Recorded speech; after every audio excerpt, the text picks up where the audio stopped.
when it comes to Durk Banks, so far I've seen one text that says, don't have them associate my name with any kind of flights that they're taking.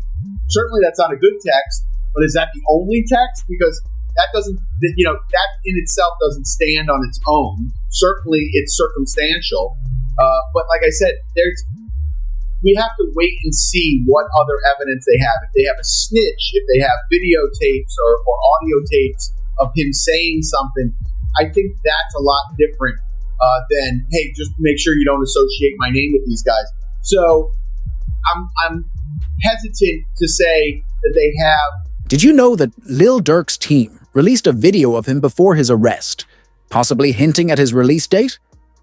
In the clip, Durk advises staying low-key with money, saying, if you can't afford 10 Maybachs, don't buy one. Did you know that Lil Durk's team released a video of him before his arrest, possibly hinting at his release date? In the clip, Durk advises staying low-key with money, saying, if you can't afford 10 Maybachs, don't buy one. You gotta came with a plan to do like a feature one, house. You do a crib, you do everything weighted, you beat. Ain't with nothing small. I went this Saturday straight, you okay? Look, bro. I see all this shit. I had one car. It's not that I can't get it. It's I'm not thinking back. You can't buy 10 Maybach, no back. A viral comment speculated that Lil Durk's team is strategically releasing his most motivational and heartfelt moments to present a positive image to the judge, highlighting his influence in a good light. Interestingly, DJ Academics tweeted, "We praying for Durk. By the way, he sent me word he will have the album of the year." This led an OTF insider to hint Durk's album is coming soon, but something bigger is happening behind the scenes. All I can say is, free Durk. The buzz even got Kanye so excited that he reportedly called Durk in jail. Hey man, how you feeling?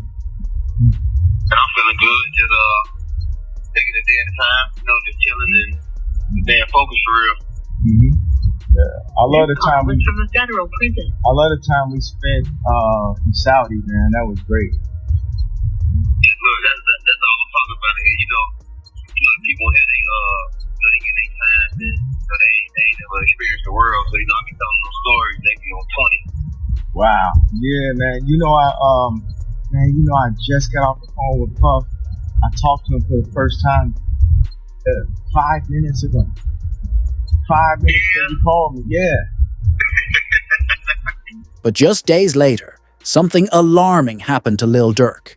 Reports surfaced that he was attacked in his cell block early in the morning at LA County Jail. While details about his condition remain undisclosed, a transfer to another facility is rumored to be in consideration. As speculation grew, fans noticed something unusual. Both Quando Rondo and Lul Tim released interviews on the same day, delivering nearly identical messages. While some brushed it off as a coincidence, others suspected that Quando and Tim might be linked to Durk's troubles in jail, especially after Tim's cryptic statements in his interview. No, I was just protecting my little brother. When you did finally find out that it was King Von, how'd you feel? I was like, damn, if Brian did that stupid shit last night, he still would have been alive. That's how I was. But I was like, yeah, I ain't no the type person I am. Like, I'm a humble person. I ain't no disrespect to like his mama saying like that, because I could easily get on that type of stuff and be clout chasing type. But like, I ain't on that type. I'm a humble person, but it's like they ain't never popped that shit off. That would have never happened like that. This was followed by Quando Rondo making a similar statement, saying he wishes things had been handled differently. Whoever on my side, they got kids and a mama that 100% love them. And at the end of the day, bro, all this book that we talking about is stupid. That could have been handled a totally different way. It could have been handled to the point where a song and $3-4 million could have came out or whatever. Like, they could have got handled in a legit way, in a music way. Prosecutors even presented evidence to the judge, including an Instagram story where Durk wrote for D Thang, posted just 30 minutes after Stefan Mack's passing. They also highlighted an Instagram live from the following day, where Durk was seen laughing, further fueling speculation about his involvement. This man, a passenger in that car, frantic at the sight. Lil Durk's lawyers insist he has an alibi, using a strategy similar to the YSL trial defense. His producer clarified that Wonderful Wayne and Jackie Boy, the song with Babyface allegedly referencing a fatal incident, was actually recorded 7 months before it happened. They even presented court documents proving that Durk wrote those lyrics long before PAB's passing, making it a major coincidence that his bars mirrored Quando Rondo's reaction to the event. However, the feds are building a case against Durk, reportedly compiling over 230 gigabytes of evidence, including audio and video recordings, along with 20,000 pages of reports, much of it tied to OTF Jam, who is believed to be the main informant. According to those files, Durk may also be implicated in another murder-for-hire plot. Authorities suspect he paid to have 2 individuals targeted: Stefan Mack, allegedly responsible for his brother D-Thang's death, and OTF Jam's baby mother, who was killed after Durk allegedly learned that Jam had been wearing a wire. The feds believe Jam is the key to convicting Durk for all 3 crimes. Adding to suspicions, in an Instagram live, viewers noticed Jam repeatedly adjusting his jacket and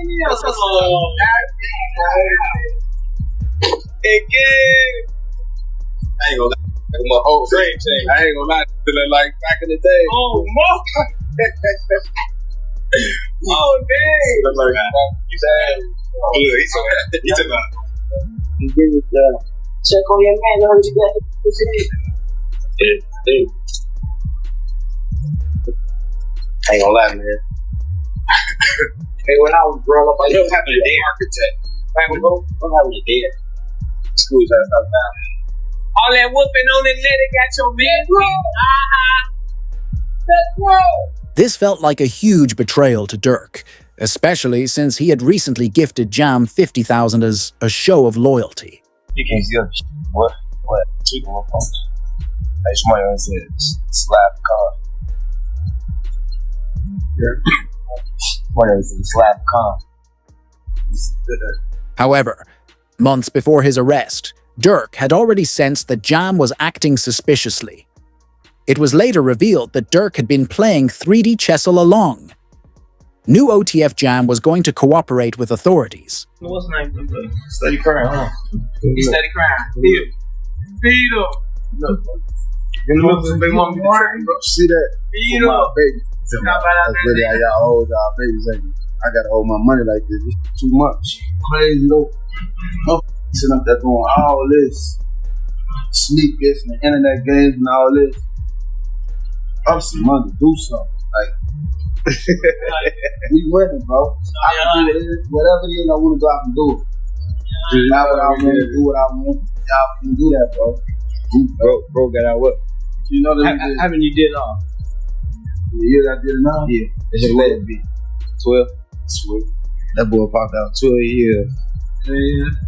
So much money. We really get in order to figure out the lanes, man, boy. Durk later addressed this, revealing that he stopped letting anyone into his house. He was determined to keep all information about him strictly private. See shit from a mile away. I don't think people realize that. I can have a conversation with you for 5 seconds with you and know your what's gonna cooperate. Unfortunately for Durk, OTF Jam went through with snitching. But once Durk confirmed Jam was the informant, he allegedly sent his goons after him. Reports state that OTF members found Jam hiding in a house outside Atlanta, where he was supposedly dealt with. As punishment for cooperating with authorities, a photo of the scene where Jam had been staying surfaced, further fueling speculation. However, Durk's problems didn't end there.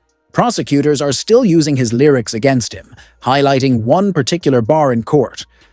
Told me they got an Addy, they got the location. Go.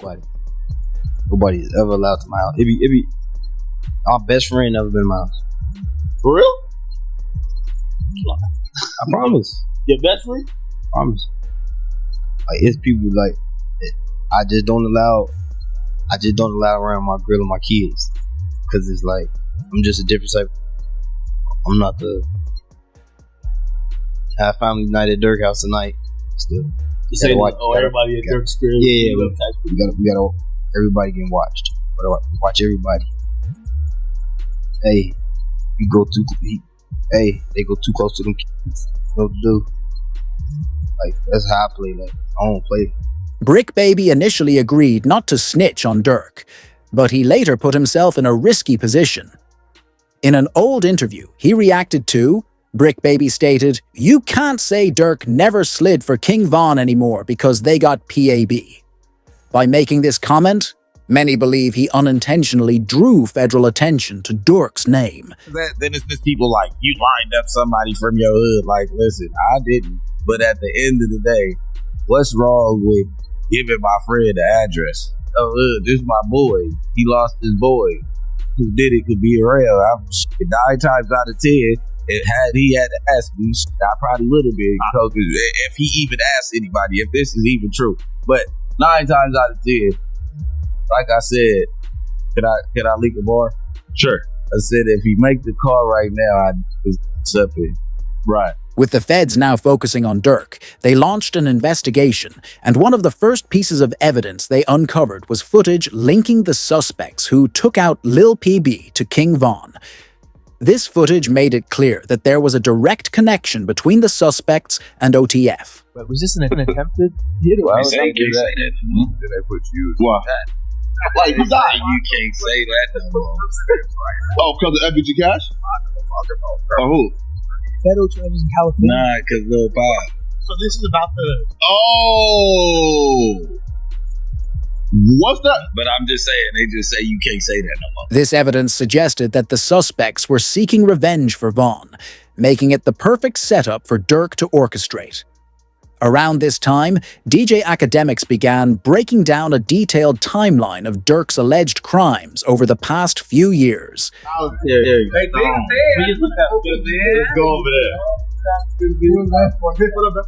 Boss, you good? My boy. They got real in here, man, because he just stepped in. The money man stepped in. As this information surfaced, many within OTF feared that Durk was done for, and rumors spread that more members besides Jamware cooperating with authorities. However, OTF Bezu stepped in to calm everyone down, reassuring the crew amid the growing speculation. 2020 Bon, 2021 his brother dies. 2022 the niggas who his brother, they get clapped. And to Von, at least a cousin of theirs get clapped. 2023, he drops an album, I'm almost healed.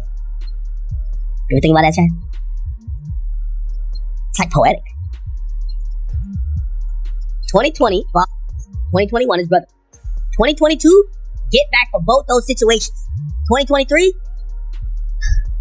I'm almost healed. Durk caught wind of the speculation from the outside and decided to take matters into his own hands. He jumped on a phone call to set the record straight, stating that no one from OTF was in protective custody. No more know what's going on, but them people that's in them courtrooms, man. For real. There'll be false accusations. Y'all don't even know what the f- is going on for real. Y'all really be trying to play Inspector Gadget and all this. Y'all just be weird. So that's what I be talking about, man. Like, first y'all done threw the jams bombers out there. Now y'all some more money up snitch, man. Snitch on what? Y'all don't even really know what's going on for real. My kids, y'all really just be running.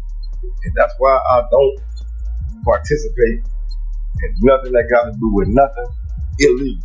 Because of you motherfuckers, y'all be trying to get them put under the jail. Despite the concerning developments in Durk's case, a lawyer shared his thoughts, surprisingly stating that he believes Durk could still come home. Federal prison.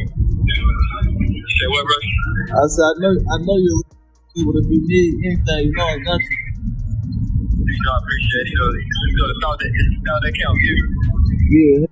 I know how that be, bro. It don't matter, bro. We ain't We ain't never moved our money except for that first time. Once it was that, it was that. Once it was like then, it was everything was his. I feel bad for you saying, I came up here like, shit, where you from? What you got going? I'm into it, yeah. Man, what? The PC? Hey.